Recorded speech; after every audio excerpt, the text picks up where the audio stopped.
We're live. All right, we're going. All right, welcome back to World's Strongest Opinions, episode 51 with Lucas Hatton, current America's strongest man, coming off of a fresh win. Welcome to the show, Lucas. Yeah, how's it going, guys? It's awesome to have me. I haven't really had anybody ask me to come on anything, honestly.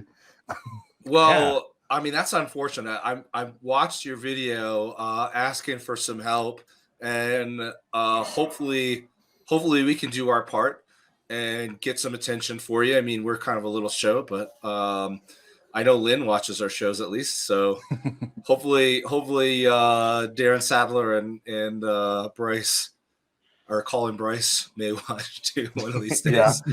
Yeah. Shooting for the big time. Yeah, I'm not going to name names, but I think I may have frustrated a few folks. Like, hey, man, stop having 1,000 people tag me and stuff. But message received. I mean, it was all positive. Like, we've been watching you. You're doing good.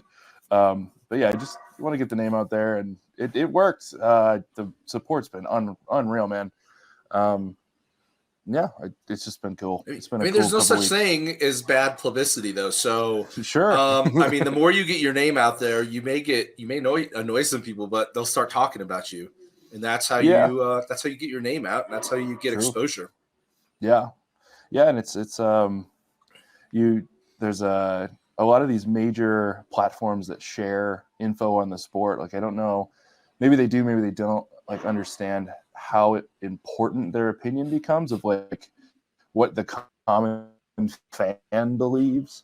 And it's like guys like me aren't on. These commentators don't even ever mention a guy like me, or there's 5, 10, 15 other Americans that never get mentioned. The public opinion is that the same 10 Americans are just awesome, and there's nobody close, you know? And so any way to get the name out there is just super important. So, yeah, absolutely. I mean, I'm with you.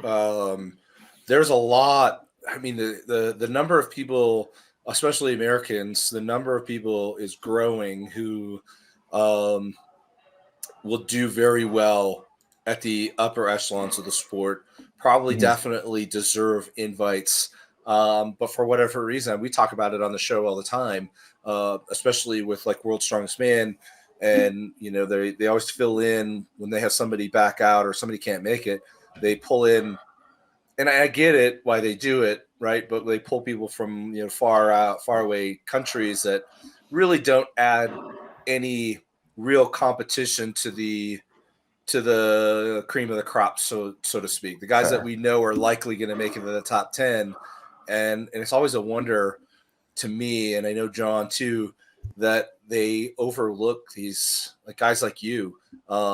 Or Marcus Crowder or Ty Cotton. I know Ty Cotton finally got his big chance at Giants Live. Yeah. But there's been all these other kind of missed opportunities, in my opinion, that, you know, they could be adding real talent, real challenge to, you know, the status quo of strongman. Yeah, it's so strange. Like, I mean, like, especially like Ty Cotton's position, like how many years does that guy need to be an absolute murderer for like people to acknowledge that he exists? Like it's crazy. Like, but I don't know. It's in that case, the world's strongest man. I mean, everybody's had this debate is like, how important are those, you know, fringe invites from the smaller nations that maybe have maybe one real pro caliber guy? That's like, I go back and forth on that debate all the time. And I don't blame them for what they've done. I mean, 20, 30 years ago, those fringe invites from like a couple guys from Africa, those first guys that came, and now there's actual guys on the world stage from Africa, and they probably grew up watching those first few invites, and it's like it's hard to quantify how valuable those were to like now that entire continent has a federation that governs strongman. They didn't even have it 20, 30 years ago. And like I think it is Worlds does still serve that important role to like plant those seeds, but it is frustrating to like miss out for those kinds of invites. Absolutely. Yeah. And I think Lynn kind of made a very good point. Obviously very experienced promoter. And I'm sure he has some inside understanding. But he pointed out too, that a lot of that is building relationships with these nations where they potentially may host a competition in the future. Right. And and they promote the nations when they are there. World's Strongest Man does a great job of it, and OSCL does a great job of that too.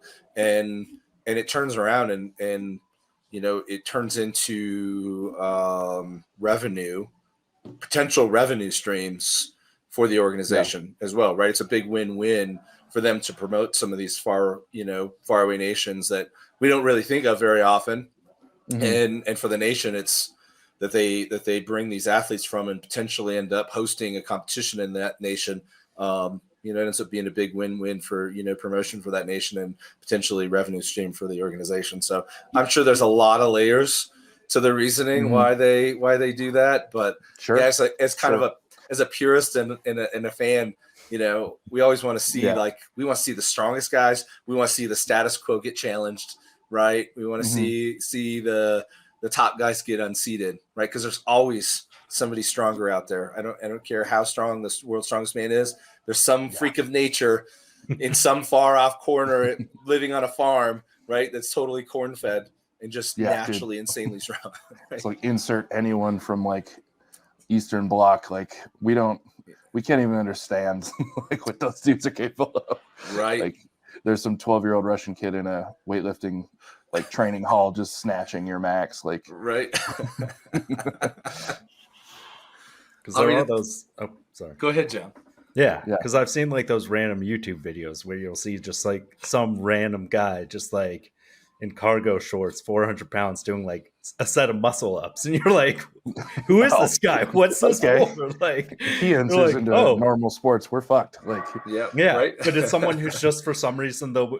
It's like some random video that has no good SEO, just some random title, and it's some guy like who's apparently training for the military for whatever country it is. You're like, you're like, that's like, insane.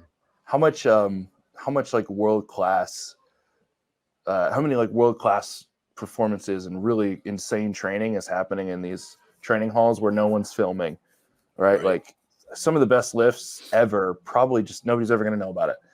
Or like me and my coach Alec, we talk about like biggest overhead. Like it's a common one that we'll BS about. Like what's the biggest overhead out of the rack or off the blocks? And it's like there's 2 or 3 guys that have done it off the blocks with like grainy video of doing like a 600 overhead or 600 split jerk. It's like I wonder like what's out there, what's been done. Like that stuff's so cool. Yeah, well, I mean, Lasha's basically right there for a clean and jerk. He just needs to get it done and over with. So he exists and he's really in the kind of in the public eye. So, but I know what you're saying. I mean, there's videos I that pop up every once in a while, like from like Uganda or something like that. These guys like they don't even really have much like equipment. They don't have a gym, so they train outside, right? In I mean, conditions that most of us would never dream of, like in the pouring rain, in the mud. They do what they've got to do with what they've got. And I mean, some of these guys are putting up just insane numbers. Yeah. We'll have a gym here and like, we got the wrong kind of power bar. Can't do it today. Yeah. Like, these guys are using some bent piece of pipe they found in a ditch somewhere. Or you'll see them just doing it with sets of 35s, which throws the math off because you're like, there's 7 plates there, but they're all 35s, and it's just like so whatever plates they get their hands on. A steel bar, but I've seen that before, where it's just a sheet of plywood just in the street, and it's like muddy, and you're like cleaning jerking steel plates that are not standard size, so it's from like a 2-inch deficit. Sure. Like, that's a wild thing to do with just like rusty plates. Cleaning and jerking in a hole somewhere. But it's so impressive though, honestly, when you see stuff like that, and we're so spoiled in this country, in the Western world, developed world in general. And there's all these people out there just grinding. So I guess in some sense, it is a bit of a first world problems complaint to be like, come on, man, I'm America's Strongest Man. Give me an invite, where I'm in the like country with 20 murderers, the best equipment, a lot of the best coaches here, like tons of contests, lots of prize money. Like strongmen like to complain, but like there's a lot of opportunity. There is. Right. Like, and to be fair, like an honest criticism is like, I did that show and there's no clear defined invite from it. I just was hoping, maybe I think it should deserve an invite to major contests. It doesn't have a clear defined invite. I knew that going in, right? Like OSG does, the Shaw Open does, the Arnold Amateur does. I knew that ahead of time. Like, I'm not an idiot. Like, a couple people texted me or messaged me after I put that video out. It's like, have you considered doing one of these qualifier shows? I'm like, yeah, no shit. Like I know. I was just hoping, Right. Like, right. Yeah. I mean, have you considered just jumping into the SCL circuit? Have you reached out to them? I would honestly love to. Yeah. All you have to do is reach out to Ilka or Marcel. I can give you contact information. Just reach out to them and ask. Sure. Because a lot of times, so that's the kind of cool thing about SCL. SCL is sort of like, I think, perceived as like the semi-pros, right, to strongman. It's sort of that stepping stone to get the exposure. I mean, that's what Ty Cotton did, right? Sure. I mean, he competed in SCL. I mean, Thor did, Eddie did. There's so many guys that competed in World's Strongest Man that became World's Strongest Men that have. So it's a great place to start. And typically, they need competitors because, I mean, they're traveling all over the world. You'll have to probably get yourself there, but there's always openings in their circuit. And once you get in, you'll keep getting invited back as long as you can get there. So it's a great opportunity for exposure. No, and I'd love to. And I've heard this through the grapevine. I don't know if it's true. Like, I've heard that they your first time out, it's you pay your own way, and then like the regular guys get some help with that stuff. And I don't know if that's true or not, but I mean, any promoter that's doing any kind of help like that, it's typically with the circuit shows, I believe mostly you'll have to get yourself to the country, to the airport, and they'll pick you up. And I believe they used to pay for hotel and food, or at least a few meals. I think their upper guys, they give a bit more help to. Sure. But I mean, it's something, right?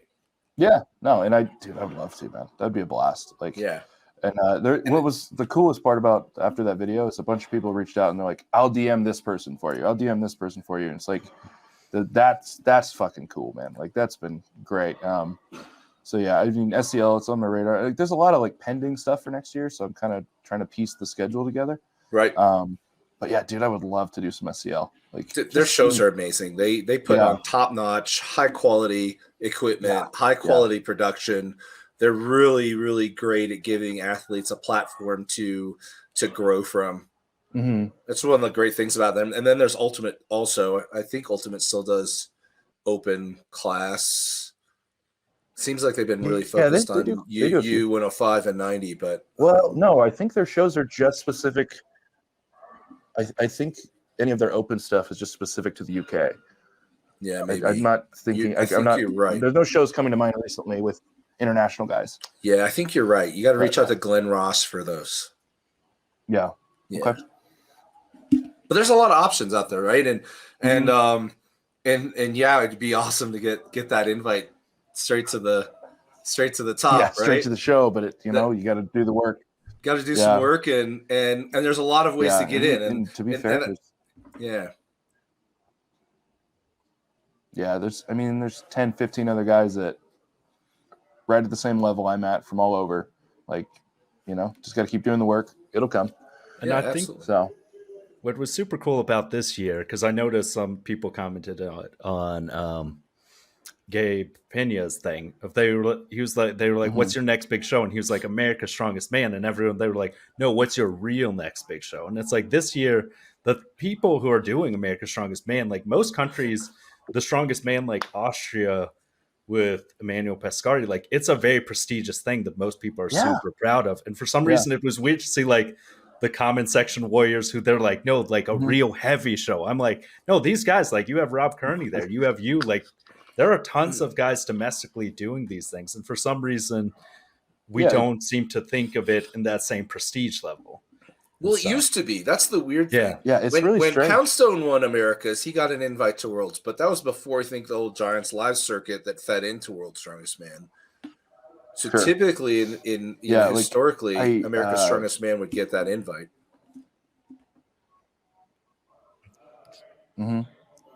Yeah, so and it's weird. Like, you look back at. I think there's some politics or disagreements there between orgs and and I'm just not privy to any of it. I don't want to speculate, but like, it's so cool. Like I look back, somebody shared with me the podium list of like America's Strongest all the way back to the first year in '97. Dude, there are some murderers on that list. Like, I could only find like 4 or 5 names that weren't multi-time world's invites. I mean, it's like, I hate to say that it's like kind of gone downhill. But to me, like, I think the title matters. Like, it's just cool. Right. I hate that maybe the politics between organizations, some people don't think of it that way. Like, I think it's cool. I think it's worth going back and doing it. Like, I know once you're on that like top circuit, you got to schedule around the other shows, but like, it's at the end of the year. I think it's important. Right. I wish more of the quote unquote big guys would come out for it. Cause I mean, it's a big show. It took 415 on the axle to get 4 on that axle. Like, that's crazy. You know what I mean? Like, dude, that split trick you last did. Last time they did a max crazy. axle with Bibby when he broke the record. Thank you, man. Yeah, I think most of the field got out at the 182 kilo jump. Like, America's Strongest had a better axle performance, aside from obviously Bibby, than like Giants doing a max axle. Like, so it's true. Because so watching you do that with a fixed axle, like doing the split jerk and everything, it was wild to just like watch it go up and the weight just stay static because you're so used to that, like the rogue. To be fair, though, it wasn't fixed. It wasn't fixed. It looked fixed. No, so the video. I was like, there was some. It was strange. Like, but the bar definitely was. If you watch the bar, it's rotating. Okay. So what had happened with that final attempt. So, when they got to 440, they put that second set of tires on there, and all the change plates would go between the tires. During mine, I cleaned fairly smooth, so I didn't notice. But those change plates were free floating. So I think Rob was saying he felt a little bit of slide to the side on his 440. He got it, and then the agreed jump was going to be 460 because the record is like 458. They had an issue with weighing the weights, and then it comes out, it's 469 is what they had in there. And then somebody in the added a second set of clips in the middle, which definitely made the axle then fix. As he's walking past me, he's like, "Yeah, dude, that axle's fixed now." And I got it just as high as the 440, and was like, "Shit, I couldn't turn it." And I hadn't ever practiced that fixed axle, set it on the chest and adjust before, and it was just like, this is for half a point. Let's shut it down. But damn, I wish it wasn't, because I feel like I had that in me. And I think Rob did too. Honestly, he was in great shape to do it. But yeah, it got fixed on that last attempt. That makes sense. That's so weird the way axles do that. Yeah, mine every once in a while will lock up, and it just throws me off so dramatically. Like, you're cleaning and everything's going normal and smooth, everything's turning, and then all of a sudden just locks up and falls right out of your hands. Yeah. Yeah. It's like, I guess like the change plates were pushed so tight against the tire that the tire then couldn't turn. But this is like such a fun, like this event in particular in Strongman's hilarious, because like guys like somebody came up to me and was like, well, if you would have broke any kind of record, it wouldn't count because it wasn't fixed. And I was like, when has Strongman ever been like 100% standardized? And I'm pretty sure at Giants, like the first 2 plates are fixed and then the rest isn't fixed. Does it all have to be fixed to be, to be fair, it is different when it's fixed. It's much harder. Yeah. But like this weird semantics of like, it won't count. I mean, that's up for debate, I guess. It depends on the organization and the promoter. That's we talk about that all the time on here too, is like, when should there be standards, and when is it okay to just be strongman? And I think when it comes to world records, at least, I'm a big fan of, there's no overarching umbrella organization, dictating what the standards and rules are of strongman. So it's like, it's impossible at this point, I think, to expect every organization to fall into the same kind of criteria. But I'm a big fan of, like, if a world record's been set on a fixed axle, the next one probably should be set on a fixed axle too, because it's that's fair. It's harder, right? Sure. It definitely is. Yeah. It's kind of the same with have that this with an little- Atlas stone too. If you set a world record on a 22-inch Atlas stone, well, you can't go do it on a 20, right? I mean, if it's Mhm. even possible, like that Yeah. that's not fair. Well, it's strange how this like little like one event will change the standard forever. Like we had a max stone at our show, the Rainier, and we were looking at the potential of a women's stone world record. Well, all the other women's records are traditionally over 44-inch, but Right. because it was done at that WUS event with Stoltman, Donna's open record is over 48. So it's like, well, Right. now the open record must be done over 48 to be standard again. And it's just like there's so much history you got to just understand to even just have a record attempt. Right. It's cool. I think it's cool, but it's just there's so much to it.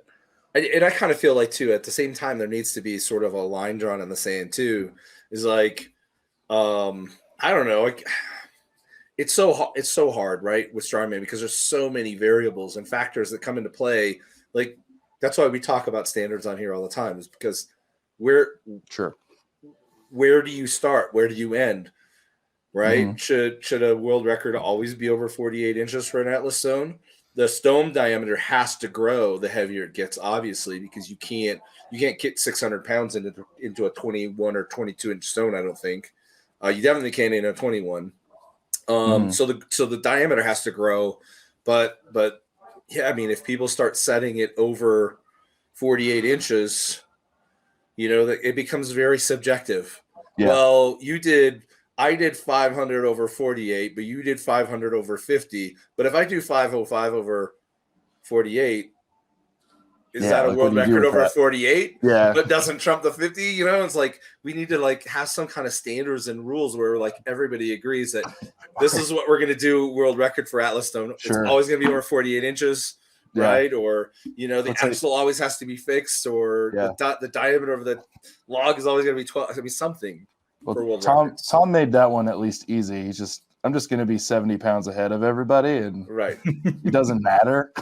Well, he's also he barely even has to stand up to put it over 48. That man's unbelievable. It doesn't make sense.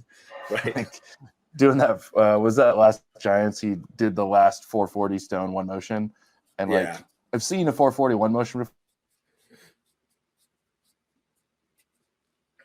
Did we lose you? Easy. There might not be a stone lifter like him ever again.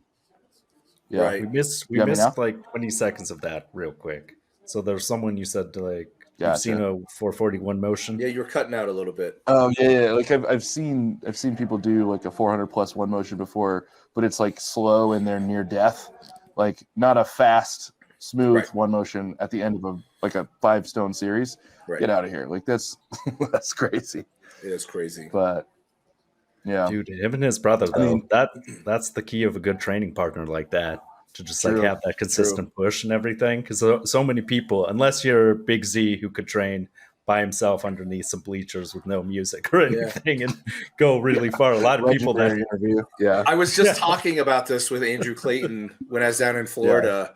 Yeah. It seems like almost all, not all, but almost all brother pairs, the youngest is always the strongest, right? You got the Stoltman brothers, you got the Cotton brothers. Who else? I mean, we went through the Rayums are twins, so you can't really go that way. Who? Yeah, the Rayums, but they're twins. So okay, the Gabe and I'm breaking up a little bit. You got me there? Yeah, we can hear you. Yeah, it's like the Rayum brothers. Twins. I'm the younger of two. I give my brother a hard time. Because he was strong for no reason and 50 pounds bigger than me for my entire life. And now he just works construction now. He's doesn't really train, but we've been joking with him to do a side quest because he's always coming to the Arnold with me anyways to just do the front hammer hold. Nice. So he wants to maybe he wants to walk out there in his Carhartts and a flannel set his beer down and go do a front hold, because I think it's you get 35 seconds and you get to go out on the floor and do it. Nice. So I think he's going to try that. But yeah, he doesn't do any strongman, but I am the younger.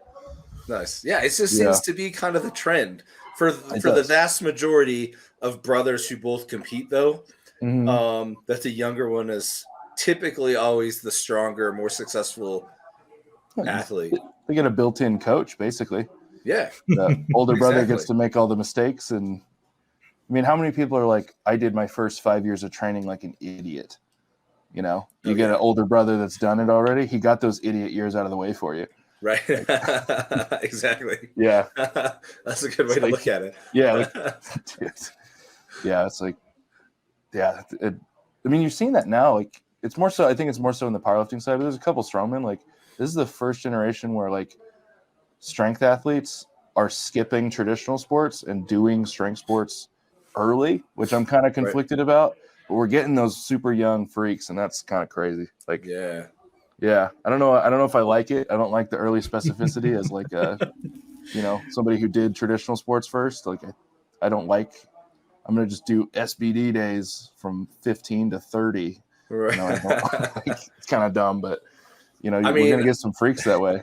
I wasn't a freak, but I was definitely one of those people. And like later in life, I started realizing like how much I missed from an athletic perspective that would have helped me in strongman so much. Sure. And now like I'm in my 40s and I've like reevaluated and redirected my training, trying to be more athletic long after it's really helpful.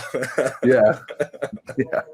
I've got a couple clients that are doing they're in their first 2 years of strongman, and I'm like, well, I'll assign like a plyo, like some kind of jump or something, and they're like, I don't know how to jump. I'm like, oh shit, like we gotta let's do some A skips and like we're gonna hit a jump rope. Like we gotta learn. I forgot you didn't do real sports. I had to learn. Like, you wouldn't think that jumping's that difficult, but no, I've definitely in the last few years I had to learn how to jump. Like, I didn't know how to do a broad jump. I didn't do a lot of box jumping. That's a little easier, but like broad jumping and whatnot was just not anything that I'd ever done. And yeah, it took like a lot of work to learn how to like jump properly and land properly and be explosive and fast. Yeah. And it's key though. It is that explosiveness. What's his name? Tom Haviland doing, now that he's not private anymore, you see his lifts popping up more. But his whole thing, he does the seated box jumps to the top of a hay bale, hops over the hay bale, and then comes back and just does those for like sets of 8 with a weighted vest on. And you're just like, that's a crazy amount of explosiveness. I feel like that guy is like the guy who does all the side quests before starting like story mode on a game. Like he's just trying to become the most impressive athlete ever before, like, I don't know what his end game is. Maybe I'm just not privy to it, but like that dude's just training. And like that's all he's doing. He's just training. Like that's all he's doing. He's massive. He's massive. And it's actually kind of an interesting question because to me there's no real net positive in life to be that huge and strong. No. Right? At all. Like the only reason to be huge and strong is if you're going to go and compete in strength sports. Yeah, you just like going out of breath to tie his shoes for fun. Like, yeah, right. Breaking a sweat. Yeah, just heavy breathing for his entire life. And he still does the conditioning because he does those long Zercher carries and stuff, which is crazy. He's in damn good shape. Like, yeah, everything that guy puts out is impressive. Like, doesn't even make sense. He's kind of a monster though. It's just like, it's interesting to see that's just his thing. It's just like films from behind, doesn't show his face, because his old videos, there's a few of them out there where he's just like in gym shorts looking like a regular big guy. And then he found that look of just like always from behind, just doing the most insane things. Right. His deadlifts where the plates don't match at all on either side, but it's like 900 some pounds. Yeah, my Carhartt pants and safari shirt, like yeah, it's a good aesthetic. It is. He knows. He understands. It's very intentional. It's true. It would be hot though, of like just doing that down in the heat and everything, like just the humidity, just to train like that. Where does I wouldn't want to wear layers. It's somewhere warm. Like, I feel like for some reason I thought Texas, but I think that's just because I like to think everything great's from Texas. So there's a strong personal bias from there. That is not like a Texan at all, John. No, not at all. God, I think was it like Stephen Good, like at the Arnold, everyone had their American flags and he brings this Texas flag. I'm like, it's such a strange place, but like I gotta respect the pride for Texas. That's true. I like because I mean it's a great my friend sent me a picture of like an HVAC truck that he was behind, that they had a vanity plate all about Texas. They had all this Texas stuff, and they had the motto on the back, most likely to secede. And I'm like, that's a great motto for what? Yeah. It is just like, it's funny to like watch people with the Texas flag. They'll have American flags around, but their whole back window will be the Texas flag. Then there's like a little American flag in the corner. You're like, you're still a patriot, but like Texas is where it's at. Yeah. Hey, respect the consistency. Like, you know what you're going to get with a native Texan. It's a good state. It is. But yeah, I don't know. Depends on the side of the state that you're on. I mean, I the best part about leaving West Texas, I'm sorry, the best part about I already ruined my joke. The best part about West Texas is leaving. There's a lot of strongmen down there, like just tons of dudes down there. Yeah, when you talk about like overpopulation, because so many guys are like, how do you get noticed when there's a ton of good guys down here? Mm-hmm. Like to do with that. Yeah, it's like crazy. 1 or 2 years ago, it was like Texas Strongest Man. It's the one that Thigpen did. And he tore the bicep. Like the amount of murderers in that show, like just for your like state's Strongest Man show, is crazy. Like I just gotta say, like if somebody just wanders into our conversation, they're gonna wonder why we're so obsessed with murderers. Yeah, that's true. I was realizing that you. Yeah, I do. Yeah, I guess I use that one a lot. Yeah. Why are there so many murderers in Texas? What's wrong with that state? Those crime podcasts get way more views. That's true. That's actually what it is. I saw a map though recently that they had like the leading cause of death around the U.S. was like most states now it's like fentanyl. The Midwest is like suicide. In Mississippi, the leading cause of death for adults is homicide. I was like, that's a crazy thing. Texas is just other, just like general things. But Mississippi, I was like, that's old school. Yeah. Leading cause of death for adults is homicide. It's like, lock your doors. Lock your doors. I mean, old school would be like diarrhea and typhoid, but like, miscellaneous ways to die on the Oregon Trail. Like, right? Oh man, those were the days. Yeah, the days. But yeah, nothing like a little murder porn, man. Wow, people do though. It's like that's what sells these podcasts. Can't get into it. Except now that you can't get into it. I can't, dude. I don't get it. I don't get the appeal. I mean, I'm with you. I don't get the obsession per se, but some of the stories are so just twisted and messed up that it's like, what, how is this real life? It's like a horror movie light kind of. Yeah. And then there's the added appeal because it's like real. My time killer is just old strongman on YouTube. That's kind of my current obsession. It sounds like you're kind of a gamer too, with all of the side questing. I was. I feel like I've fallen away from it. Like, I haven't played anything in a long time. But now we're just watching. We found a channel that has like old Super Series shows, and I've just been banging through that. Is it Pluto? Is it Pluto? Oh no, it's on YouTube. Oh, it's on YouTube. It's on YouTube. I think the page is called like Strongman Classics or something. But what got us down this rabbit hole was like being from the Northwest, like our kind of the center of it all was like Grant Higa. Sure. So it was like, I wonder if we could find some old Grant Higa shows. So I went on like Strongman Archives, found some old shows, and then just dug on YouTube. So I found a show. It's like down on Muscle Beach, where it's like Marius competing against Higa, and it's like, good luck, dude. Yeah. But you know what, man? Grant Higa is like he's like the short man hero, right? Because like nothing stopped him. Like he was loading those stones, like he would just press them overhead to load an Atlas stone, right? Like he did not let any Sorry, Grant. His shortcomings, like, stop him, right?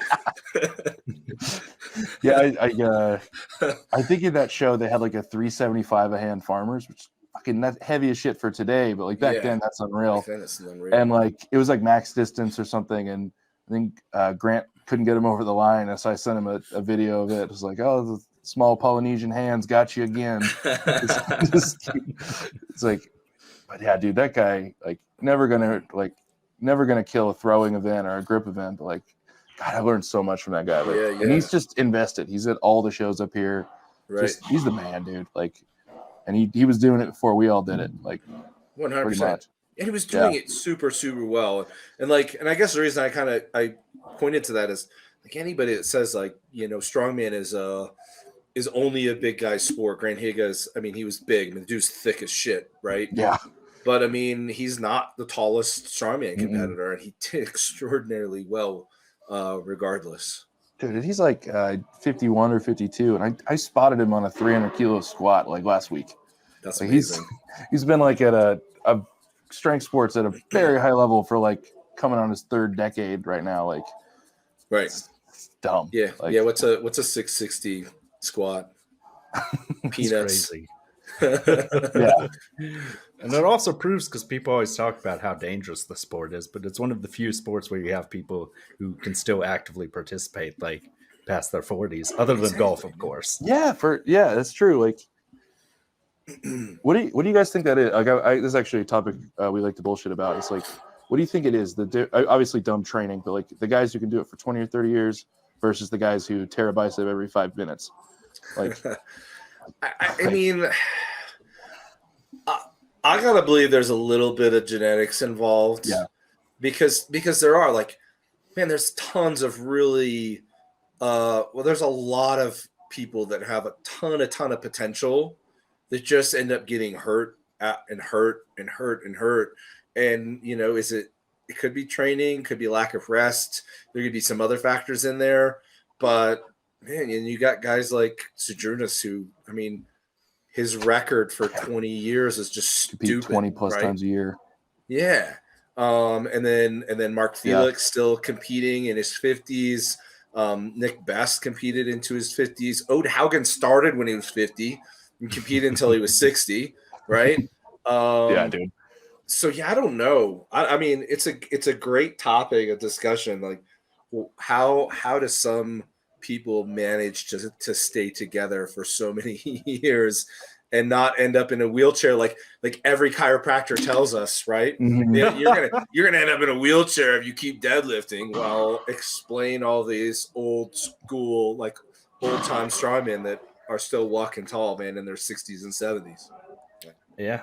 And I think a part of it, though, like we've talked about, like old school strongmen of like back in the days before like PEDs were readily available, trained a lot more like end range motion. So you're a lot less likely to tear your bicep if you're consistently training these long range motions and that kind of flexibility. So I think there's a part of that, because I think oftentimes, like Emmanuel Pescari and I were talking about it, like that tendon training and trying to like train every part of the body is super important, because a lot of these guys, you think having strong tendons, joints, and ligaments is just as important as having strong muscles, and muscles develop way faster than those. So I think like a lot of my friends who do powerlifting, I've noticed like you will like end up tearing your bicep and stuff because you're rarely doing intensive things to get that full blood flow in your in your elbows. You're not always doing like those other things like torn hamstrings, because you're not necessarily always doing full range things like Jefferson curls, which are all the rage these days. So I think it's a kind of a combination. And I think it's also about slow, steady, like consistent progress. Because some of these guys who you'll see who they like, especially the YouTubers who will consistently get injured, like Larry Wheels, you're like, you went from being 165 pounds to 240 pounds in like a matter of just like a handful of years. And it's like just 3 months. Lean contractile tissue. It's like, that's going to have effects on your development. I think it's the guys that have that like meteoric rise, like they're almost scary to watch. Like, I think he's over the hump now, but like a Singleton, like went from not really being in the sport to being like at the top of it in like 18 months to 2 years. It's like, I mean, yeah, he had a lot of real sports prior and a lot of GPP and a lot of like his joints are strong, but like a dude like that going from like not doing strongman to sprinting with 1,000 pounds all the time, like it's like, dude, it's. I mean, how many guys are like a flash in the pan? Like, I'm not saying that's what he is because he's not. That dude's here to stay. But like, it's just the first one that came to mind. But like, I think guys that get those early invites are just like a spectacle, dude. Like, they're playing with fire. Like the guys who take 5 years to get there, I think they're going to last a lot longer. Yeah, I agree. I mean, there's been a lot of those flashes in the pan, like you said, over the years. Guys that just come and go, but. I mean, bicep injury is the absolute most common injury in strongman. I don't think it's an if, it's a when for just about everybody. I don't think there's a single guy at the top that probably hasn't had a bicep tear. One at least. Really? Because it's just so common because of the stress. But I mean, like John was saying, a lot of it probably has to do with mobility and tendon elasticity, right? As you get larger and less mobile, those tendons just do not move as much. I mean, that's how I tore my. I'm not a super heavyweight, but that's how I tore my bicep. I just stopped paying attention to mobility, and that's all it took. It wasn't even a heavy. It was a continental clean on an axle. It wasn't heavy. My mobility was just so shitty at the time. It just popped right off. Yeah. But now I've worked on my mobility and everything's been absolutely great. My biceps are strong and the least injury prone of anything on my body now. So sure. When you got that surgical attachment point, that it's like a bionic tendon now. Isn't it like it's typically like ends up being stronger depending on what the surgeon does, but it does. It is. These guys say that, yeah. Mine's definitely stronger. So so that's my left bicep distal, and I've like partially torn my right in the past. Yeah. And I think it's healed well now, but there was a time where I'm like, my left feels like it's indestructible now, and I'm like, my right's gonna go any day. That was my biggest concern doing because I did ASM on real short notice. I was just gonna do OSG, and I was like, shit, I gotta do a max axle. Like, mind you, good event for me, but I'm like, I haven't been doing the movement, and like I could tell like my underhand, the degree of rotation was maybe a couple degrees less. Like I used to be more comfortable truly here. Now I'm like grabbing it like here. I'm like, oh, that's a little tricky. That's exactly where mine tore. Is like I was the same, right? My mobility was like I could turn my hand here, like rather than fully open. And when you're not on the bar right. Like, and I was on it like this, like the bar's through here, and I pulled it like, and the weight pulled it down and pop. Yeah, it's like, yeah. That's why not the worst injury. I wouldn't recommend it. Yeah. but very recoverable. Mm-hmm. It's not the worst injury you can probably sustain in strongman. Mm-hmm. Yeah, I just my business partner just tore his during our remodel of the new gym. Not in a cool way. He did it carrying drywall. Nobody ever does it in a cool way. No. It's not like, oh, I missed the last stone at Worlds. It was like I picked this thing up wrong in normal life. Yeah. But he's like, I've had a bunch of injuries, been an athlete since my teens. I'm in my 30s now. I don't hate the injury because of the pain. I just rehabbing's annoying. Like he's like, oh, there's 6 months of just bullshit. Like, yeah, it's a mindset though. You gotta go into it with the right mindset. And like me, I don't know. I think I did it right. And I see other athletes like Tyler Young. I mean, dude, he was like benching 405. Like, what did he say? Like 40 days post-op, which is insane to me. Yeah, it was a matter of like weeks and not. Yeah, it was like crazy. And his ortho was like commenting on it, being like, this is amazing. Like, this is exactly what they were shooting for. So, I mean, I think the science and understanding is changing a bit too. But yeah, I mean, I refused to stop. I mean, I couldn't do anything with my arm for a little while, but you get that robo arm that limits your range of motion. Well, I started waking up with my arm fully open. So I'm like, well, I don't need this, and so I started going and testing it a little bit here and there. And I think I pulled a beltless deadlift. It was double overhand deadlift PR like at 6 weeks. I hit an overhead PR out of the rack. I was dumping it, with bumper plates because I didn't want that stress on the bicep. But I went to my ortho and I told the PA, and she like freaks out and goes to the ortho, and he comes back and he's like, you're freaking out my PA, but he leveled me. He's like, the reality is that we don't know what is possible post surgery because all of our data is based around average people, and we take the most conservative approach because we don't know what it's capable of. And he's like, you're doing things that we never knew were possible. He's like, I'd like you to tone it down, but keep doing what you're doing. If it, just don't tear it again. And I think that's the main thing is the movements and stuff. Of our last episode, we were talking with Lucas Hardy, who talks about training range of strength rather than range of motion. And it's that idea is so much of like our rehab is designed for like older or people or inactive people, but also he was talking about stretching. He was saying how ridiculous it is that you have people who literally say, don't squat with a barbell until you can do a perfect body weight squat. And for most people, you're not going to be able to do that kind of thing without having some weight. And it's okay to, if you're strong enough, like some people, their bad mobility is because they don't do weighted stretches of like so a 95-pound ballerina touching her toes is very different than a 300-pound person trying to touch his toes because he's strong enough that like half his body weight's not going to do anything as far as a pull. Whereas if you're like skinny enough, so I think it's kind of hard with those things. Yeah, like it's this ebb and flow of like strength is tension. Like it's always like, well, how do we build more tension to move more weight?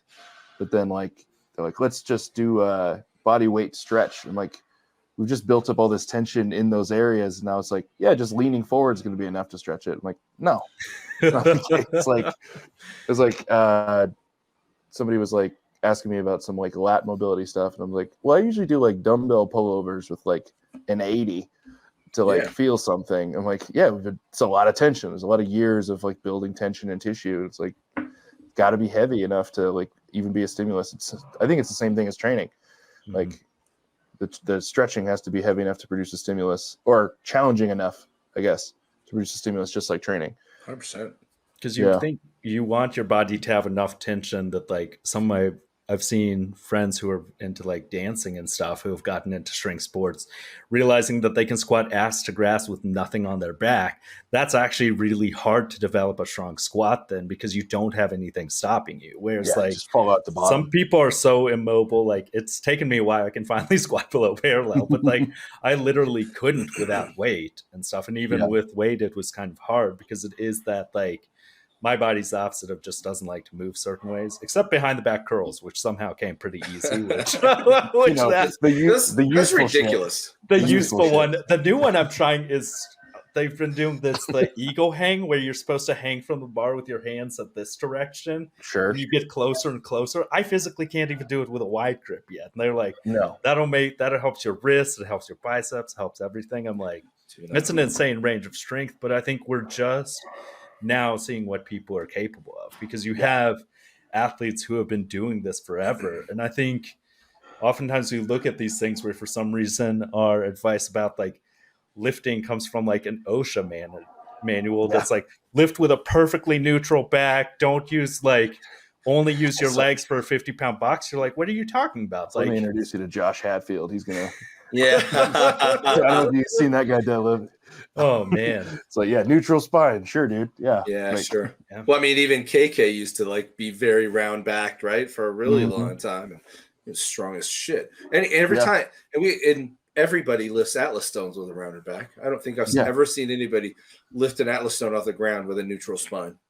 Yeah, because the main thing is, it's funny, all the studies they did about lifting with a neutral back, they did on pig carcasses, and they said the more load they put, the more bending, the more damage occurred. And it's like, yes, with animals that are dead with no circulation and no chance of like getting better. It's like, these are our studies, because people will say of like, I mean, Squat University had the thing where he was like, textbooks will tell you that like your core and your erectors are to help like you move your spine, but he was like, no, they're just there to help keep things stable. You want to train in a stable position, and you're like, the body's meant to be dynamic. If you think you don't like, you have tons of people, if you go to scoop your kid off the ground, you're not going to use a neutral spine for something like that. And like there are these things like the Atlas stones where for some reason you have people kind of this like fear mongering is this idea of like, I hurt this, so I don't do it anymore. It's like if you don't do something, it's going to be way harder to do anything with it. Like whenever people,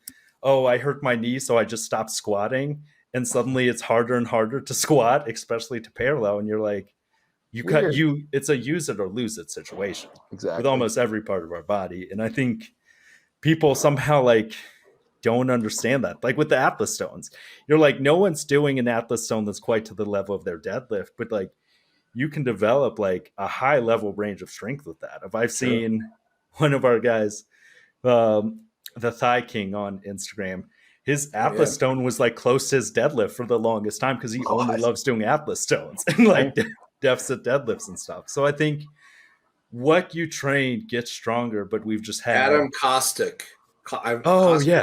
Thank you. Sorry. Shout out Adam, because it is that idea that like we have outdated information that's not meant for dynamic lives and stuff. If you're to like when someone recommends stretches, they're like, oh, just like bend over. It's like if you're like at your level, your body's that's not going to be enough tension to stretch your hamstrings at all to just lean forward. Yeah, it's like I need like a plate or two to like. And I think people have this idea that like, and I know I sound like a broken record whenever I say it, but they'll be like, certain movements are inherently dangerous because they're like, well, good mornings, if done improperly, can be dangerous. I'm like, what in life isn't dangerous if done improperly? Like there are so many things. Driving, if done improperly, can be dangerous. Do you stop driving then? Like, really. But for some reason with motions, we'll do that all the time. We're like, if it's done improperly, it could be dangerous. I'm like, that's why you do gradual load. And I think for these guys who make it to their 50s and stuff, it's that slow, gradual build of like, I think focusing on those things like grip strength in these things, because you'll see some of these guys like layered wheels of people who train with straps and only do mixed grip on deadlifts. I guess when he wanted to take a run at Giants Live or whatever, training Atlas stones, he went from no Atlas stone progress to in 2 weeks tearing his bicep doing 440 pounds. It's like, maybe you should have progressed to the point like don't jump to that insane level. But I think it's kind of the impatience people have of like, I think it's this idea that you have so many people who think like, oh, I'm just like too old for this or whatever, because now we do have the internet that you can see. There's this guy, his username on Instagram's the 75 kg. He's like world-class tested lifter, 75 kgs. And I saw him, there's a video on his page where I'm in the background just watching it. He hits 671 pounds per double. Freak. An easy double. And I was like, that's an insane thing. He was like, yeah, it's just like a few pounds over the current world record. Yeah. I was like, that's just a training lift. And he hit the next day like 440 on the bench for a double, and you're like, sure, normal stuff for a guy that weighs that much. Sure. I was like, totally normal.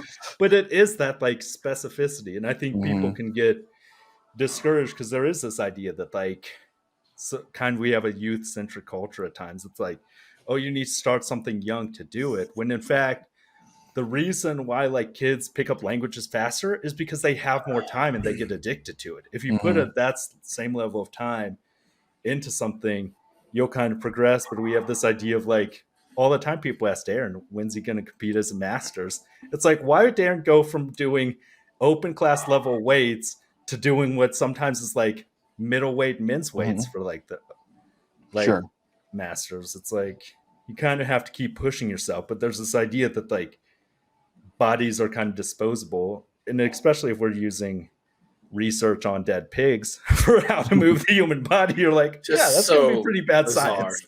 Yeah, really. Yeah. God. Because you're like anything like that. But I think back to you.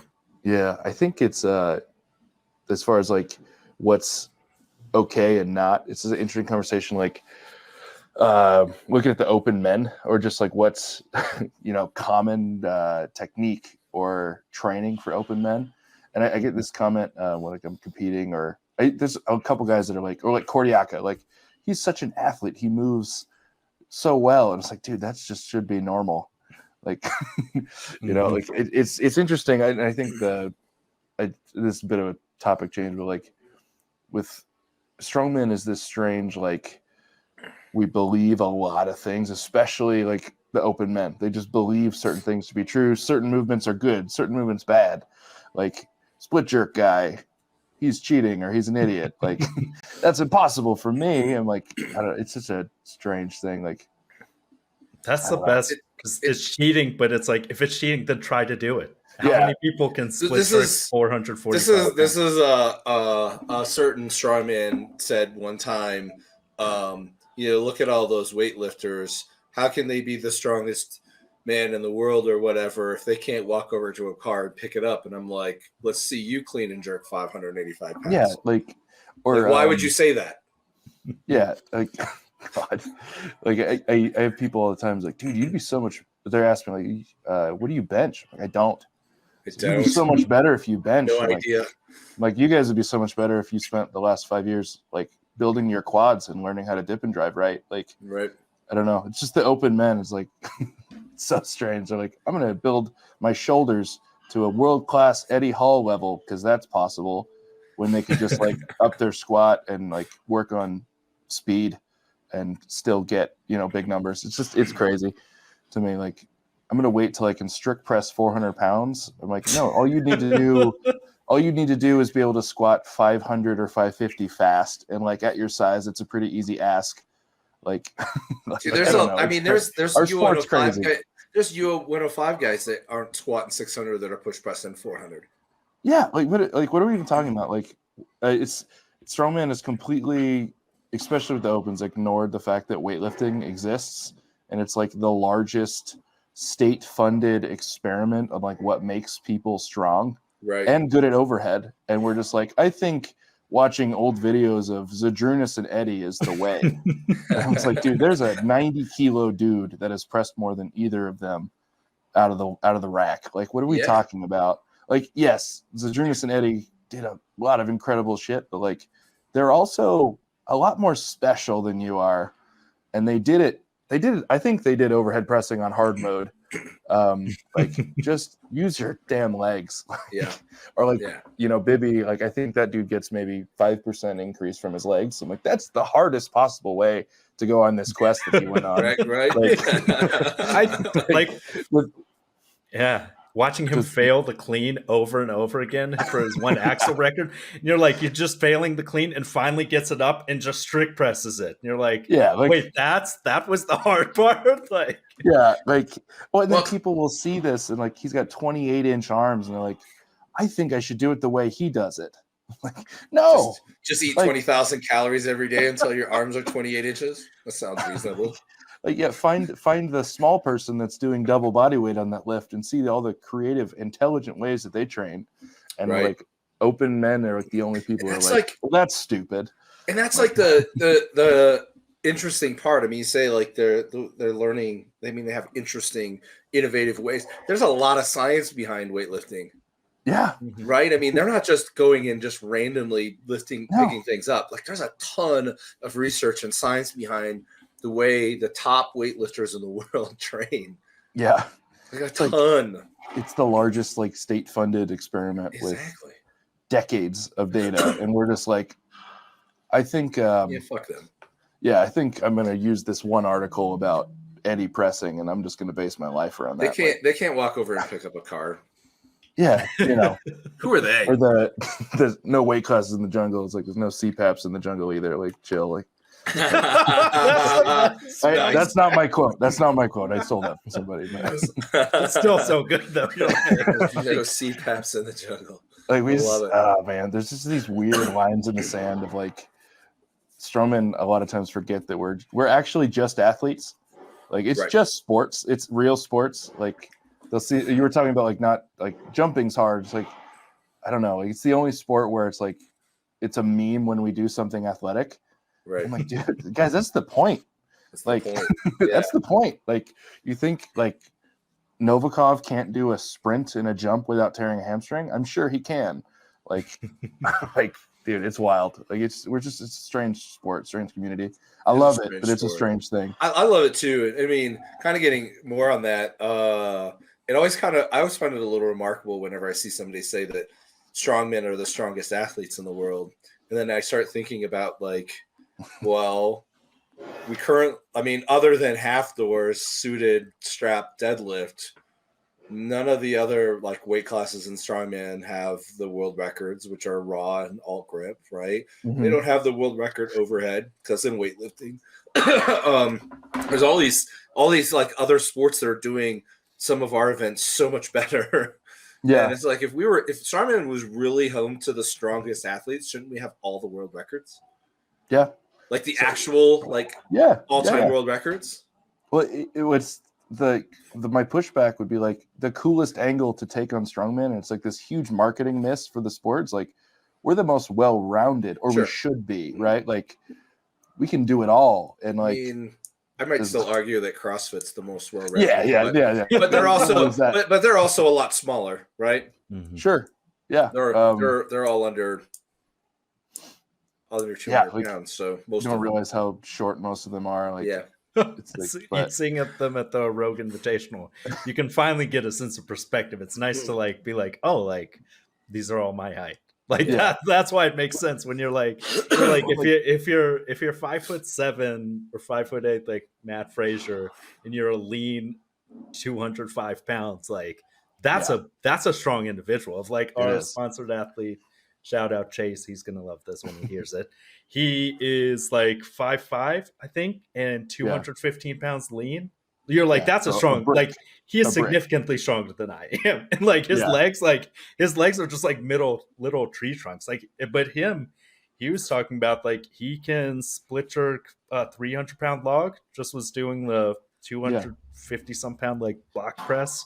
And it is all about that, like what you're talking about do Chase. With that strength. Yeah, Chase. Yeah. Because it is like Chase, he's very strong, very built. And I think it's all about trying to train that explosiveness, because I think it's this interesting idea of like what makes you a well-rounded athlete is if you're bad at throwing, go to Highland Games, see how they do it. If you're bad at overhead, try some weightlifting, see some of that technique. If you're bad at deadlifting, go talk to any high-level power lifter who does that. Of like there are these like techniques, and sometimes I think we can kind of like be in these little silos. Would be like, well, this is cheating, because all the time it's like sumo's cheating, and then like what's his name just comes over here, Jamal Browner, and pulls 430 kilos, no suit, just a belt. Like you're like, oh, so cheating, like sumo's cheating, but he's one of the strongest men in the world. And I think it's kind of that weird idea we have where for some reason like certain things are just taboo, or like if anyone's better than us, it's because they're cheating at it. Or because it's just technique. And the best is that's when it's always like, if it's just technique, then do it. If it really is that much of a cheat, then try to split jerk. It's really hard. Like I have Marcus Crowder level leg drive according to Frank. So I'm like, I have like a classic strongman where he's like, so when you do a push press, you do about 3 inches of like movement with your legs. Like it's no jumping, no explosiveness. I'm like, it feels like something. Yeah, it's a little help. It's a little help, but it's not like a full split jerk and that explosiveness. I think it's that power generation.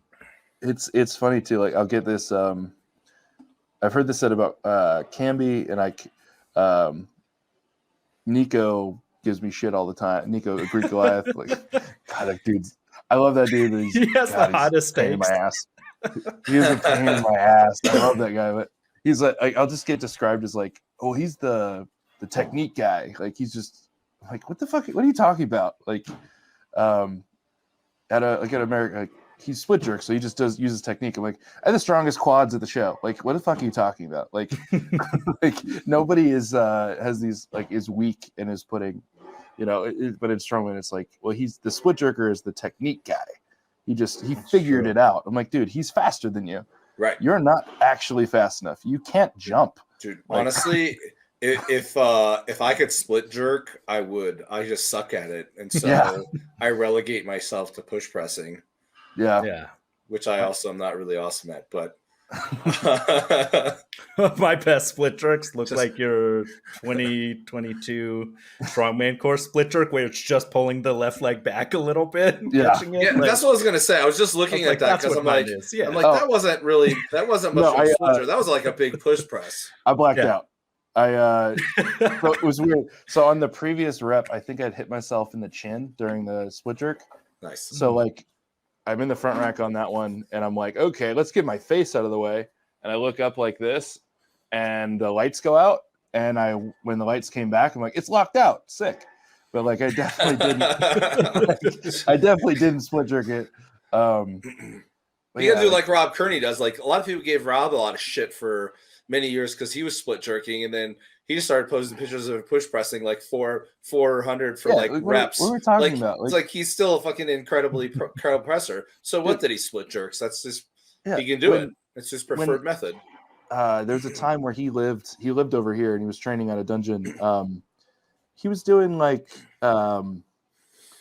lockout press with a log overhead, 3 to 350 with bands. This is post tricep surgery. I'm like, he's strong as shit. Like, what are we like, dude? Like, the guys will hit me with that. I was like, oh, you just a split jerk. I'm like, I still have a bigger push press than you, and I don't have a pedestrian strict press either. Like, I'm coming up on 400. Like, you can have your 400. I don't think that really matters. It's the same argument about people that pull sumo, man. I mean, Jamal Browner is a great example. Everybody bashes his sumo, and then he goes and he's like pulling for reps conventional more than in their bags, right? It's like, come on.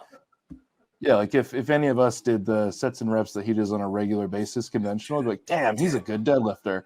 Like, but it's Jamal, so it's like he's just the sumo guy. It's so strange. Because it really is. When you're like, he's doing pause reps at like 930 pounds sumo, and people are like, well, it's just technique. And I'm like, no, stopping at like midway and just like going up with it. Like, it's this silly idea the internet convinces people of, that people are just like, can be good at just one specific thing without it translating over to everything. It's like, if you're really, really strong, it's going to translate to most everything. It helps. I think it's it helps. I think it's the general. I think it's just the general public just being poor sports and wanting to have an excuse for why they suck. Honestly, I mean, really, I think it is, because I mean, anytime like Starman is really bad about this, right? Like, Strongman's literally a sport made for cheating. Like, I mean, grip shirts, double belts, double sleeves, tacky, straps, everything. But don't you dare split jerk.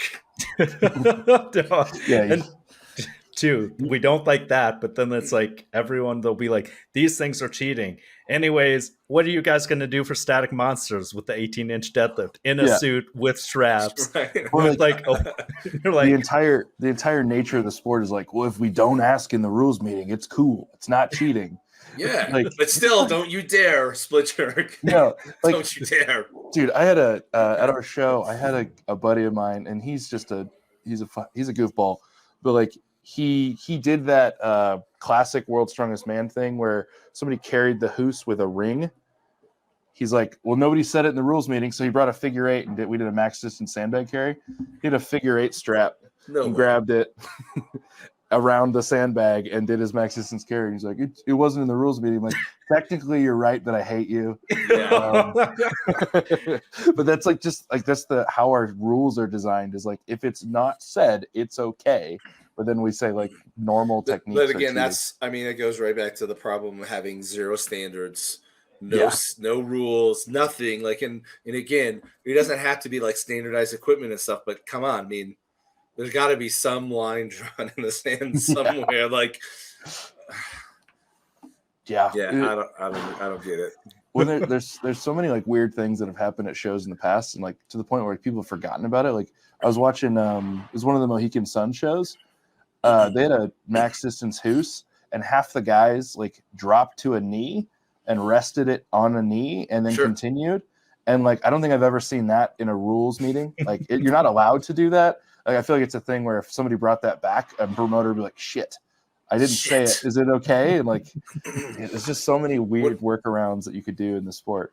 Or what about the year that Poundstone, like literally, he was car deadlift, front bar, and he just sat down and took like a break, like like halfway through like the event, and then like stood up and finished the pull, and everybody's like, minds were blown, like what just happened? That's one of the sickest deadlifts of all time, honestly. Like, yeah, I agree. Those moments are great. Like the one guy doing, I forget it, I'm blanking on his name, but the stone to shoulder and just bouncing it on the ground and catching it directly in his lap. Belsack did that. Yeah, Belsack. Yep. That's a quality thing because there are those funny moments. Super thick rubber that just bounced the stone back up. Like, yeah, it's so. It's all about like what can you do? Because also, I feel like Halfthor did that one year too somewhere. Yeah, I feel like that sounds because you're dropping it from that height. Why wouldn't you? Yeah, like how often at a show do you see somebody like you do this for 5, 10, 15 years, and then you still go to a show and you see somebody try something you never even thought about, like this, and like how much technique has changed from 5 years ago. Like, or you look at old Atlas stones, like people didn't even know what the hell they were doing, and now that's just. Dude, it's so cool. Like, well, I think that's one of the coolest parts. Like, back in the Magnus Vermagnuson and Marcus Samuelsson days. Like, I know Mark Samuelsson was like really adamantly against tacky when it came out. Just was like a huge opponent of it because they didn't use tacky back in the old day. It was just raw stone lifting. Yeah. Mm-hmm. God, where do you think the records would be if they just never used tack? Like, I mean, I see Martins Lisis do. I'm pretty sure he did a 500. I'm sorry, not 500, but like a 4. I want to say it was like 450 stone of steel with just chalk to the shoulder. It's gross. Which is insane. So, I mean, the world record probably wouldn't be 635 or 640? Yeah, definitely not. But I think it would definitely still be mid 50s without tacky, honestly. Yeah, no, probably. There's a lot of no tacky stone lifting out there on stones that have used tacky before. Right. Like, is it really a new it's that sticky? Yeah, like I had a block where we were working on it, and I think at the end I did like a 400 load, and I'm like, yeah, no tacky stone PR, and you can see the stone literally pull my shorts with it. It's like, yeah, no tacky, except for the old tacky that's on there. That's awesome. And I think it was like James Stanko called me out, and he's like, yeah, sick, no tacky stone, dude. Like, yeah, I don't know. Yeah, you're probably right. It'd be over 5 still. Yeah, I think it would still be over 5. I mean, just kind of based off of Martins Lisis doing that. I'm pretty sure it was 450 stone of steel, only chalk. Which a stone of steel, in my opinion, is way harder to pick than concrete. Yeah. And shouldering it.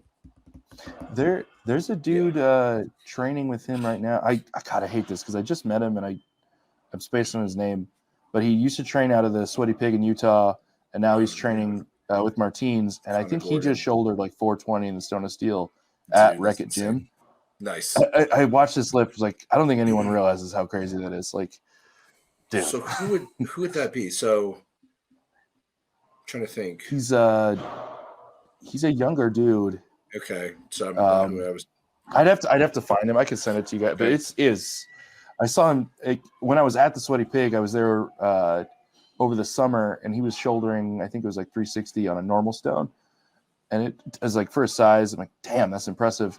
I mean, for anybody, that's an impressive lift. Yeah. He's just been. I don't know why he's hitting stone to shoulder so hard, but he just did a 420 in the Stone of Steel. It's like, what are you training for? Because it's gonna be cool when it happens. It's gonna be cool, man. Yeah, dude, I need to get out to the Sweaty Pig one of these days. Connor's a fucking ham. Dude, I love those guys. Like, I don't know what it is, and I'm kind of scared for it. But I put out that video like asking for support and stuff, and Connor messaged me and he's like, "Send me a couple training videos. We want to make a spoof version of what you just did." And I think the phrase he said is like, "It's going to be the most disgustingly patriotic video you've ever seen in your life." So I'm really scared about what they make. That's but awesome. I don't think anyone has more fun in the gym and on social media than those guys. Like, dude, I agree. I love Sweaty Pig is usually at the top of my feed because I watch all this stuff. It's great. Yeah, they're just fucking around. Like, it's like, I think that's the best part. Like, being at the gym right now. Like, I mean, I'm sitting here and I think I've had 15 people come to the window and like flip me off and talk shit. Like a proper strongman gym is a beautiful place to be. Yes. Yes. Agreed. Yeah. And I miss that. I haven't trained in like a proper strongman gym in so long. I remember taking my ex-wife to the gym with me, and she was so horrified because the shit that would come out of all our mouths. Like, he's like, I'm not coming back. No, I don't want anything to do with this place.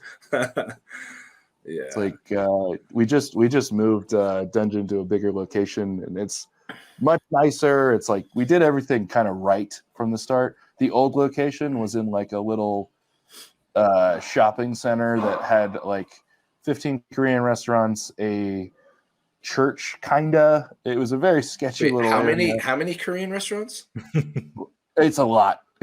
Like we were in 15 Korean restaurants, dude, right there. Like where the community we were in was like all it was all just first generation immigrants, like just businesses all there. Every single sign in there was in another language except for Dungeon Strength and this like First Worship Church. And it was just a strange place. And like we'd be lifting stones in the back, and there'd be people who didn't speak any English, just like, what are the fat white people up to today? But we had a sink that was both used for cleaning tacky off.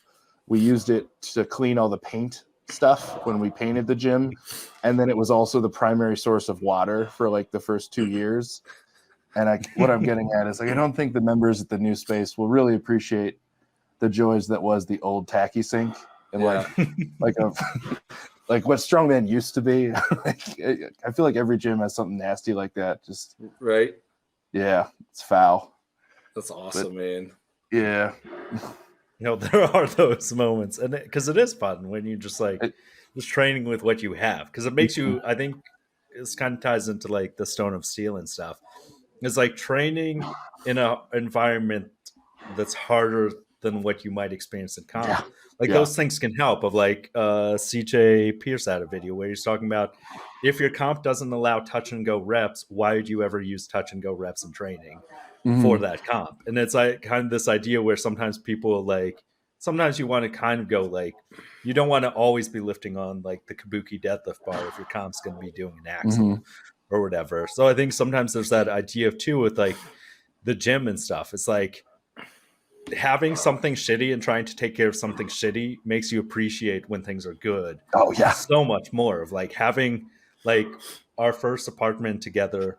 We decided to save money and we didn't pay for gas, which meant no heat in the winter. So we just like slept in 42 It's not cold weather. in Texas anyway. Oh, this was in Virginia. This was in Virginia. Okay, that's a bigger problem. This is pipe breaking cold. That was like, no, that's how much of babies we are. It took like 3 years to suddenly now we keep heat on in the winter. But there friends would come over and we'd be like, keep your shoes on, keep your jackets on. It's going to be pretty cold. And we would just all just here's the blanket. Hang out, like wear gloves.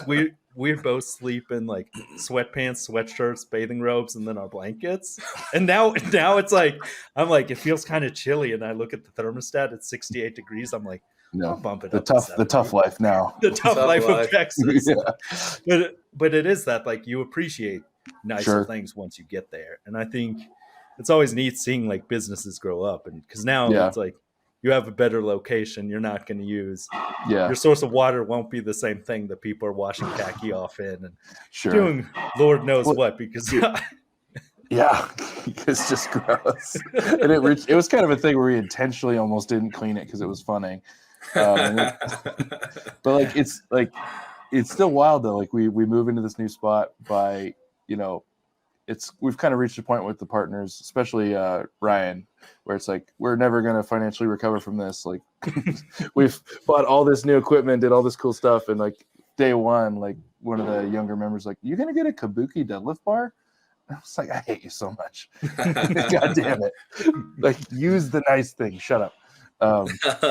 It's like people who haven't done the old school strongman environment. Like it's so different. Like the new, Right. especially the spirit of like the younger powerlifters compared to like where powerlifting and strongman used to be. It's very strange how this sport has gone from like kind of blue collar to like almost an elitist thing. It is strange. I don't know how that shift happened. Don't get me started. Oh, All right. the hate in your heart's coming out. Like, oh God, yeah, so much hate. Because there used to be like etiquette and sort of a lot of camaraderie and whatnot, right? And respect for the older, more experienced, successful athletes, and now it's like it's just flipped on its head. Yeah, it drives me insane. I can't remember who in the gym said this, but I was dying laughing. It's they were giving some of the young guys a hard time, and it was like, you shouldn't have beautifully edited training montage videos, like hype videos, if your bench is less than the circus dumbbell world record. Like, yeah. God, man. People do though. It's like, because now you see these kids with they all have like the HD cameras, and they're like training their singlets all the time, and they do, because we have a nice Leico combo rack that's like, so it's like the nicest of everything and stuff there. So that's why I like, well, I'm not that strong. That's why I just do random things, my super deficits and stuff. So I'm like, this is what makes me happy. Well, I can't. It's just like lifting on the worst stuff. Yeah, well, in some sense, I can't blame them, because it's like, if you have access to the nice stuff, like why not be as specific and like, like if you have it, but it's like the notion of like, if I don't have it, I couldn't possibly get good. I'm like, that's kind of crazy. That also ignores the whole history of the sport. But if you do have it, like, might as well use it. But I don't know. It's a strange shift that happened. It's true. Yeah. I think it becomes sort of an expectation though too, right? That's actually why I left some of the strongman gyms, because I would bring all my equipment in, right? And I started having like really nice equipment. I would leave it there, and then some of the newer lifters would be like, asking me, to buy or bring something else in. I'm like, dude, you're using this shit for free. Like, you want to buy your own thing? You go buy the thing, right? Like, and so it's sort of like, it is kind of an elitist sort of mentality. They're like, oh, I've got everything, all this nice stuff. There's got to be more nice stuff out there for me, and rather than pitching in and buying their own stuff and bringing it into use, they're just like, they expect somebody else to provide it. Yeah. I've caught a little bit of this too, where like there's I totally support the folks that are like, you got to do things for the sport, like the development of the sport, whether it's powerlifting, strongman, whatever. But it's like the business owner or the gym owner that doesn't get every single little thing, or like doesn't put on the meat for free, or doesn't, like, these weird lines in the sand people draw. It's like, they don't care about developing the sport. I'm like, dude, they like put their entire financial future into building the facility and like hosting meets, or like guys like Lynn, like, or like, I've heard people say like, he's not interested in this or that. I'm like, dude, what are you talking about? Like, that man, like, he does it full time now. That's like his career now. Yeah. And like, you think he's like rolling in it? Like, no, he's like, I got some extra money. I'm going to buy these 5 cool things to make the show cooler next year. I'm like, like, it's crazy. Like if you're not doing whatever weird line in the sand people have drawn, you couldn't possibly care about the sport. I'm like, you always just need to turn it back on him and ask him, well, what are you doing for the sport? Like, because sometimes the loudest people, and we had an episode of that here not too long ago, and I'm not going to mention the name, but made a lot of noise about women's classes not getting enough money or enough attention, or nobody's investing in it. And this was like a very, very sort of high profile person on Instagram. Turns out they were doing absolutely fuck all, right? But bitching about everybody else not doing enough.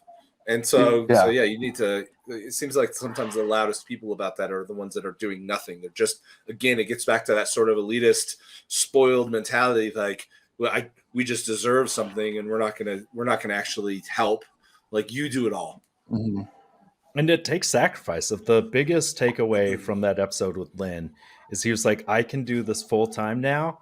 But for one, he worked in software before. And he was like, the only reason I can do this full time now is because for 9 years, I never made money and most years lost money. He talked about like one of his shows losing $12,000 on that. And it's like, yes, he can do it full time now, but he dedicated his life to that. How many people who live comfortably with a decent salary job would keep putting up with people complaining about them every single year?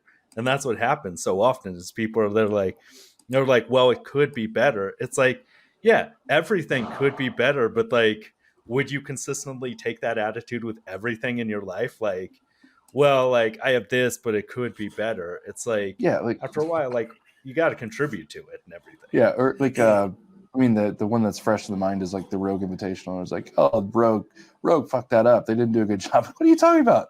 They just gave away like 250, 300 grand total to these athletes in our sport that everyone complains like no one does anything for the athletes. What are we doing? And they spent like 10 grand on every implement.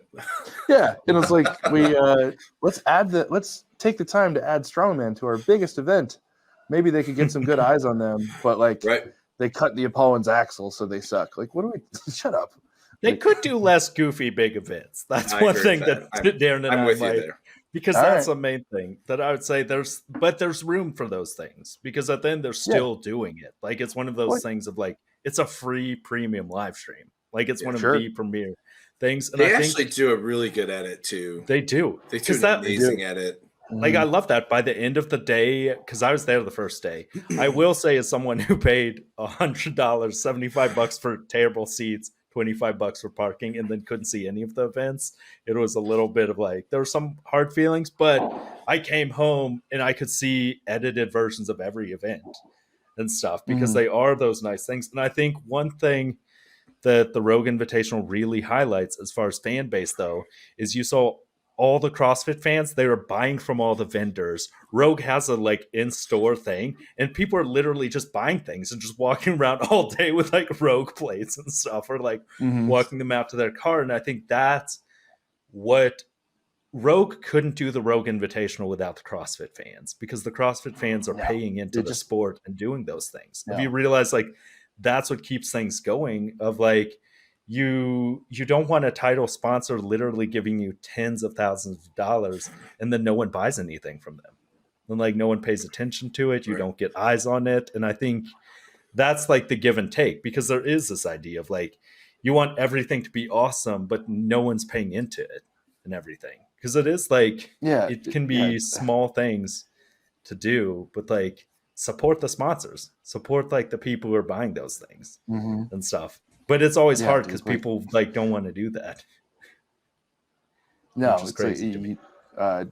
It's not right unless we make big money from this XYZ title of the show. I'm like, well, you guys showing up, the crowd was 60 people, and it's mostly your mom. Like, you know, it's your family, right? Like it has to pencil out. And there's this weird like, you know, if you're not putting up big money for the athletes, you don't care. I'm like, dude, shush. Like it also has to. The event has to make money. Nobody in the United States really got paid anything for a lot. I mean, America's Strongest Man paid, right? I think the Arnold paid a little bit, but for the vast majority of years, for the vast majority of athletes competing in the U.S. for many years, nobody's making any money. It wasn't until recently that you know, like Clash and then PSL and whatnot, you know, showed up and started paying weight class athletes. So and I mean, other than again, America's Strongest Man, you know, paid, but and that had to be funded by the festival, like the Olympia funded all that prize money. I'm not going to complain. That's awesome. For sure. It's just dude, it's crazy they put up that much money for America's. It doesn't. I mean, because we definitely, I don't know if we drew the eyes to get that much financial gain for the expo. We definitely didn't, but like they're just invested in getting Strongman to the expo, and I'm thankful for it. And I think just, I mean, even just from that gesture of the Olympia doing that for like investing in the show, like America's Strongest, like I think it's important to keep going back to that show.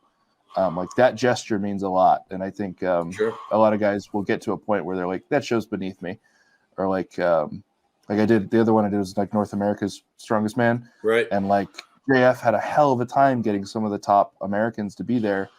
But like he flew a guy like me out. I'm like, dude, that gesture's a big deal. Like he still gave out 20 grand Canadian in prize money. It's a little bit less American. Like that gesture matters. Like, yeah, it's huge. Let's go back. Let's do it again. 100%. And I think guys think they outgrow that. I'm like, you didn't. Like, if it's not Rogue, Arnold, Shaw, or Worlds calling you, you know, it's just maybe I have time for it.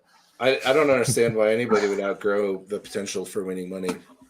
Yeah. I mean, unless it's like $500 maybe, but Great I mean, show. if it's you win a few, I mean, even if it just pays for your travel and the time that you're there, like to me is worth it. But yeah, you get to do a sport for a kind of, you know, some income. Sure, that's sick. Yeah. Who gets to do that? That is sick. Not very many people.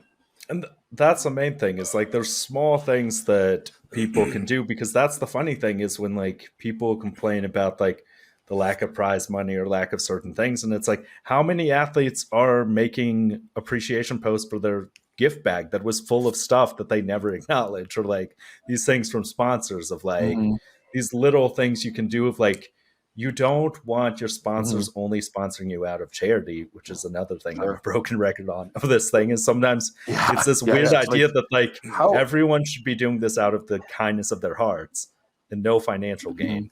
And if you're making money doing this, you're doing it wrong somehow. Yeah, what are we talking about? Like, how much money and equipment is Cerberus putting out just to like almost every show in the country that's doing something is like Cerberus sponsored, and they send us crash pads or money and all this stuff. Right. And it's just I like, think they're getting a pretty solid ROI because people buy the crap out of Cerberus equipment. Sure. They do buy the shit out of Cerberus. They've got it figured out.